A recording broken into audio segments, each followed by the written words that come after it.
It looks like we're currently heading into a battle with an ally for the first time ever.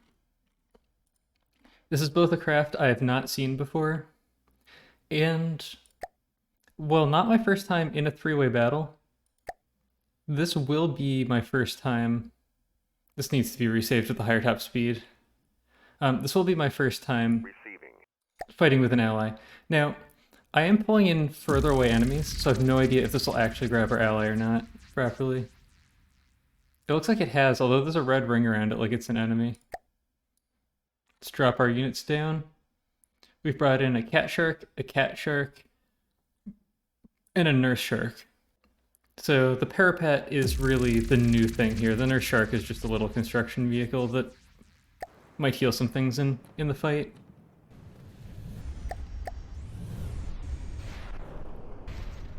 I'm going to pause so that I can get a more stable look at it.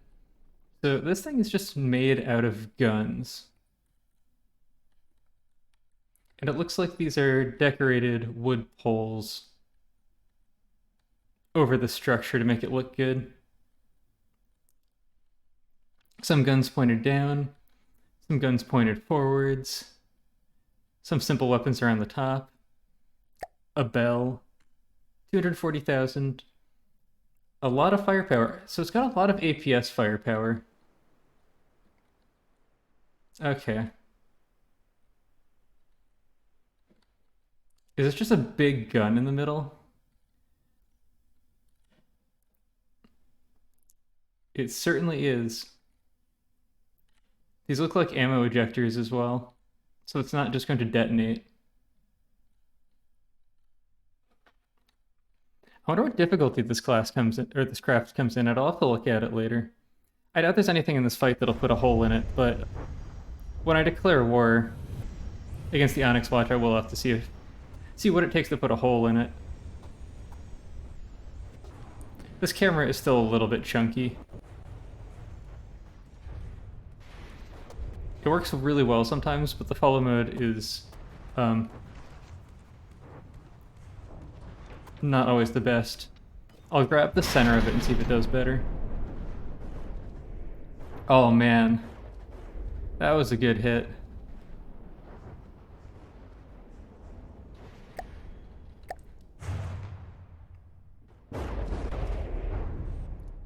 So it looks like it flies directly over enemy vehicles. The interesting thing about that is it can't bring all of its cram to bear. But it'll do heavy shelling with the APS when it manages it. So you really have to be wary of fighting it with slow craft. Now, you may have noticed from one of my intros, I did build a craft like this as well. It was shooting down at the tier in the intro of the last video. Oh, that's good. And the thing that I found is that I was having trouble making it effective if it was a relatively small vehicle. I had a variation of that larger ship that only cost 100,000. And the reason that I was having trouble making it effective is because if you just sit still over an enemy, you have to tank everything that they throw at you if they can shoot up, which a lot of the Steel Strider's missile craft have vertical launch missiles, and you just have to take every missile, and it's hard to have a slugfest with a cheap vehicle. So I found it works better if I can either pack a lot of lambs or something like that, or just be big enough that you can just outslug the opponent. Well, that was interesting. Receiving. Moving now. Oh, they might beat me, and I don't know if this will actually give the capture to me or not. I really hope it does, but I've never done the capture for ally thing before. Oops. Alright, it's time to kill another Deepwater Guard base.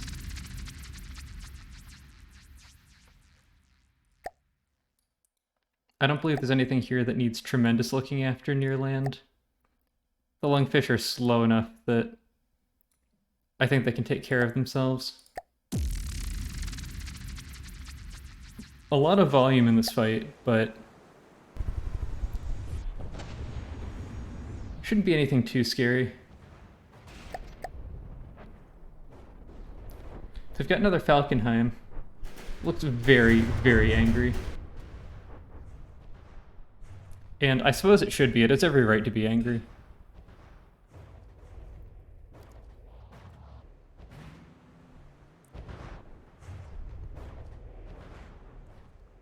We'll toast the Little Duster Marines. I believe those are Nick's only craft that is currently in the game, but I could be wrong about that.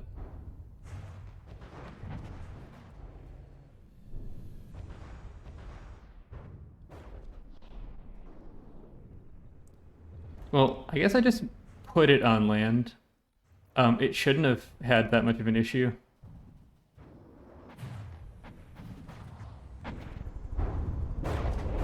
This has taken a reasonably large shelling for Falkenheim.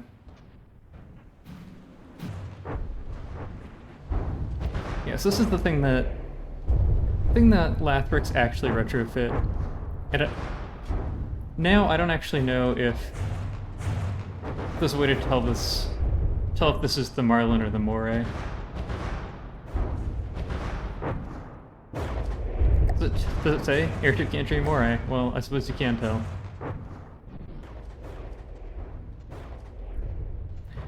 This is a fairly large amount of blocks. I guess not necessarily materials, so we'll shell through it eventually. Unfortunately, the Lungfish isn't going to be too much of a help, because I don't think it has line of sight.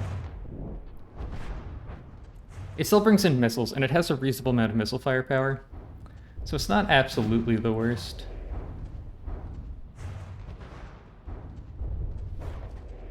But still a bit of a slow fight. This sort of stuff is always nice to capture. To some extent, it's not as bad as the airship gantry Atlas, because that one, as it launches the Atlas, has so much free space in it that it's very hard to blow up. As I've heard people mention about the Onyx Watch before, you can't blow up empty space. Which is kind of true and kind of false, because you can blow up empty space, it just doesn't really do anything. Now, the thing I'm noticing right now is that I'm not seeing these columns hopping way up into the air like they used to. Oh, never mind. Alright, well, I guess that still isn't fixed.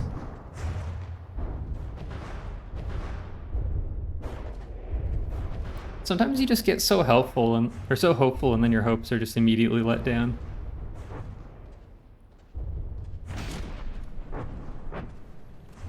Ah, well.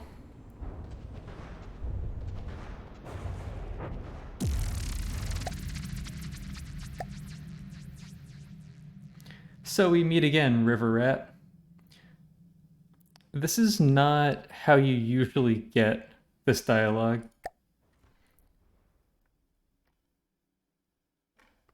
And everything's gone.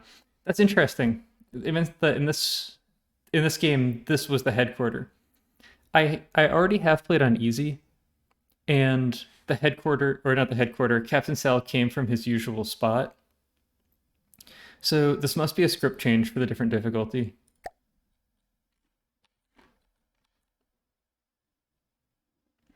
I believe we've already done this before. This is actually a very even cost.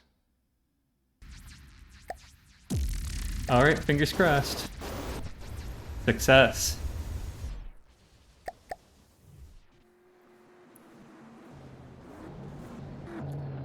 I believe this is the one that we killed before. Particle cannon, distraction stick, missiles that tickle us a little bit. That we mostly outrun. They're probably APN guidance because of the way that they're following us. Interesting. It took our torpedoes a long time. Long time to hit the water.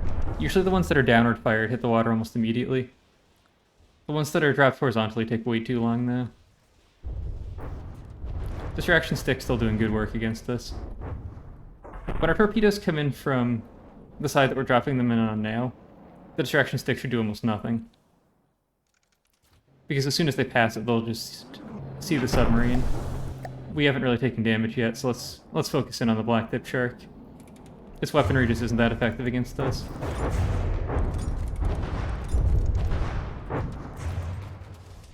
Oh yeah, there we go. As soon as that distraction stick is out of view, it might as well not be there anymore. And the sonar cone of view is very wide. I think that and radar have a 120-degree cone of view. So we might be missing 2/3 of our missiles to it, but a significant amount of time, they're just going to come right back around, and it's like that distraction stick isn't even there. We have the proper stagger time too, so we're not getting a lot of bounces. It looks pretty dead in the water right now, 82%. It's going to start despawning soon. There's no distraction stick up either. Okay, we're still getting a few bounces. Yeah, that's much better than the last time we fought it.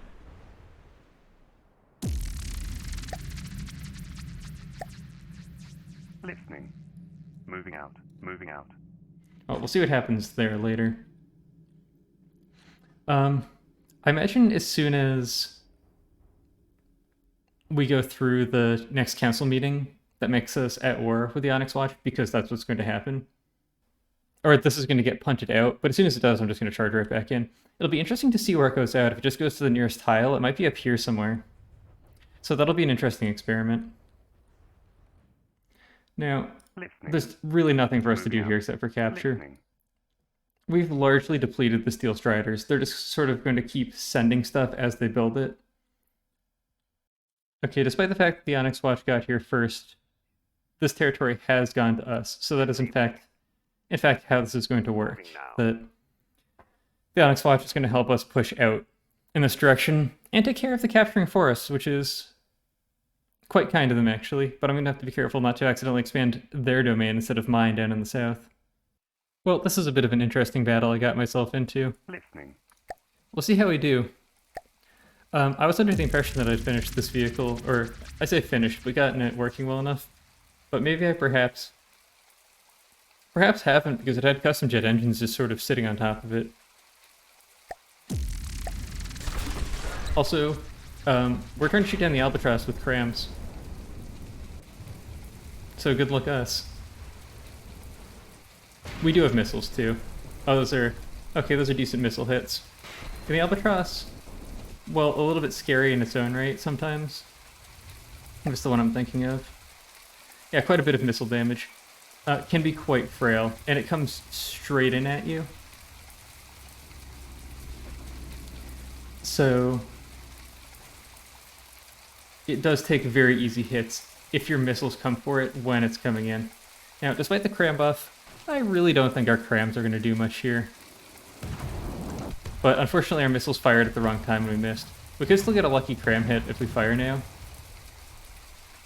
But no. This fight could take longer than I would hope. Hasn't really done us any damage. I'm assuming that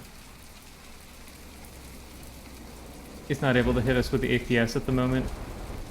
I didn't see it fire missiles either. Are these torpedoes instead of... Maybe we took out something important.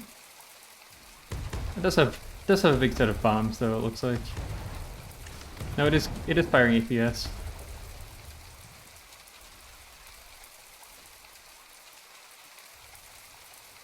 We still may be using prediction guidance. Yes, I changed this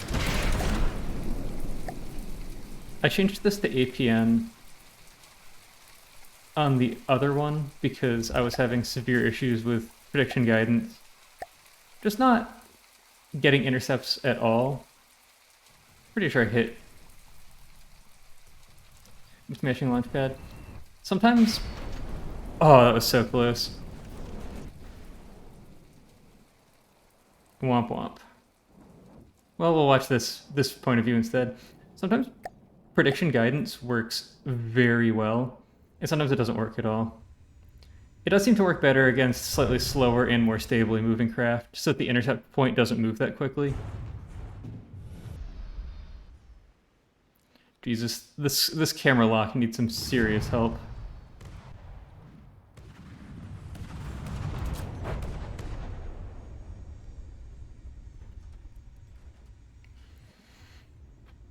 If we destabilize this is going to be an even longer fight.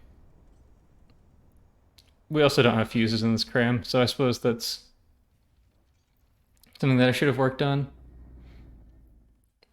I'm not sure if we just have had bad luck with our targeting for our missiles, because they are remote guidance. Our accuracy should be pretty good, so that really shouldn't be the concern. But we could just be targeting the wrong blocks.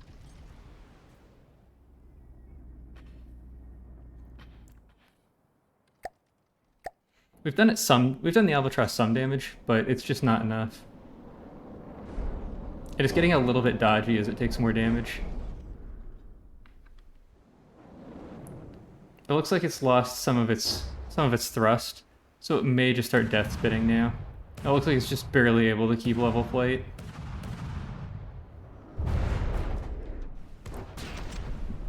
Man, we haven't had a lucky hit on it yet.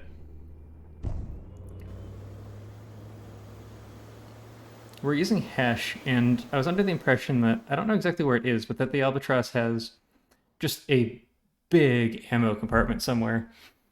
So this is a fight that just one hit could absolutely end the Albatross. I wonder what its armor cost is relatively low given that it's using heavy armor.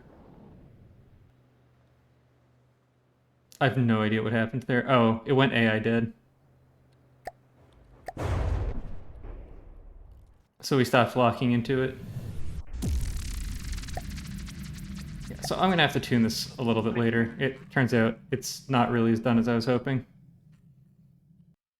It looks like the next fleet of the Steel Striders are finally getting to me. We have a Basilica and a Parapet from the Onyx Watch near us. I don't imagine the Parapet is going to help, but I wouldn't be surprised if we can rope the Basilica in to help. We haven't seen the Trondheim yet. It's a bigger ship than the Steel Striders have usually been sending. And the Basilica, about the same cost as the Parapet. We'll have to see if it fills a similar role or not. I'm gonna let the Steel Striders get close, because I really want to pull the Basilica in, because I want to see what the fight looks like. The enemies will be quite outmatched here, so it's not the most fair fight.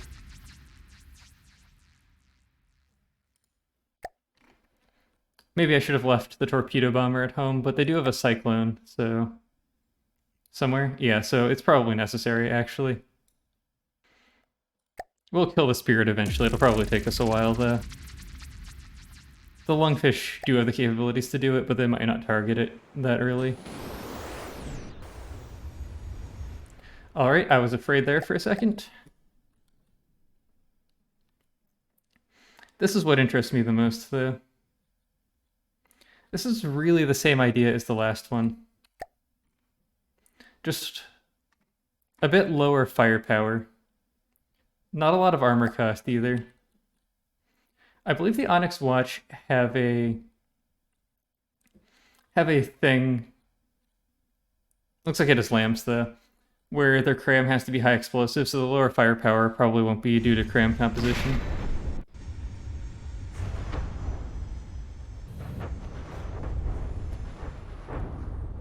Jesus, that did not want to lock. These are interesting. They're these big turrets mounted up and down in the center. For a lot of ships, these are probably going to be nastier than the Eerie to deal with.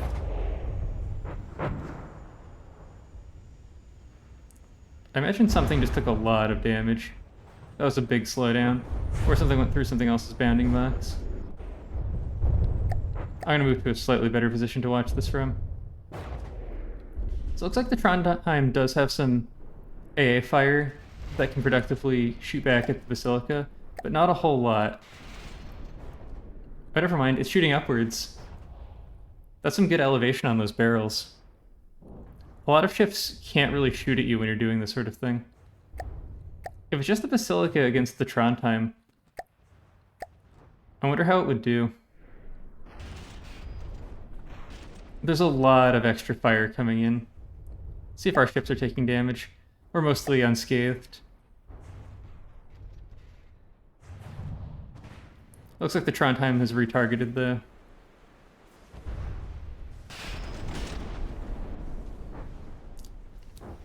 And that's, I guess, primarily a Sea-Wiz, which was pretty effective. Our missiles do have reinforced bodies in them, so they're not just free to shoot down.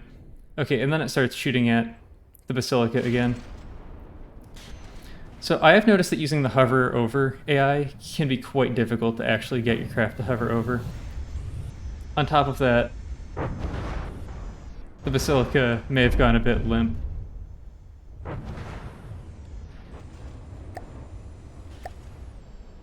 Yeah, so likely not the most terrifying craft, but I imagine that both these designs can get you into a lot of trouble quite quickly. Alright, the Spirit has smoke, doesn't it? That seems unfair for something that's in space. Smoke should have a significant penalty to make in space because you'd have to carry your own oxygen.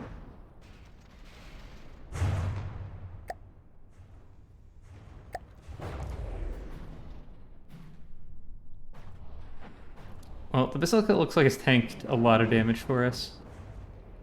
Cyclone's barely taken any chip damage though.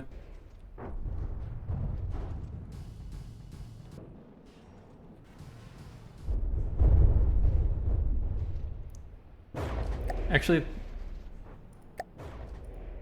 Engaging now. the torpedo bomber may not be circling and dropping torpedoes in a good place to even attack the Cyclone. So that might be part of the problem. We have killed one before.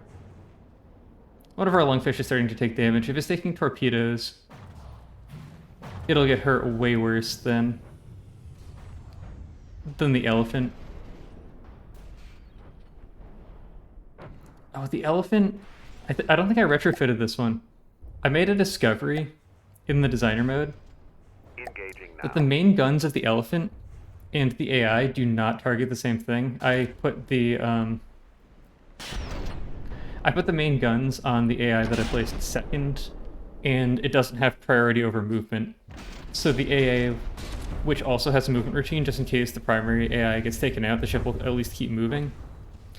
The anti-aircraft mainframe was controlling the movement, which could necessarily not be disastrous, but the elephant is a right-sider, so it would lose the ability to shoot at the enemy, and that's likely what happened here. Its anti-aircraft was probably targeting the Spirit, and it probably moved out of broadside, which is why the Trondheim lasted for so long. Well, unfortunately, we don't really have the most effective vehicles at this point.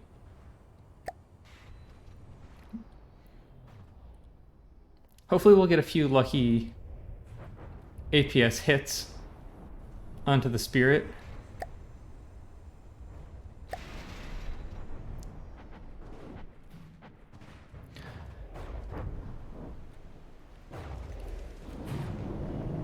But our ability to hit the Cyclone is just down to torpedoes, and the Cyclone does have excellent torpedo defense. And we've started taking a little bit of damage now. So we'll see if we can spot our torpedoes coming in.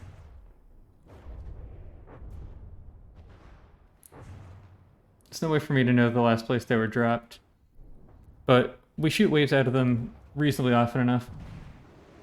Okay, it looks like some of them are making it in.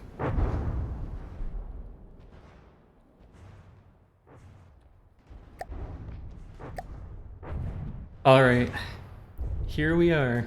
The Cyclone is going to start despawning due to damage soon. I stopped recording for a while because it takes up a lot of space on my computer, and, well, it was not going very fast. I'm going to make use of some vehicles that can productively kill submarines a little bit faster the next time we run into one of them. Oh, it's even servicing. It's smart enough to do that. Unfortunately, that won't help it, both because it probably scuttled a little bit too quickly, and second, because it was going to start taking crams. I believe that is enough from the depths for one video. Thank you for watching, If you enjoyed the video, feel free to hit one of the dopamine buttons down below. I hope to see you again soon.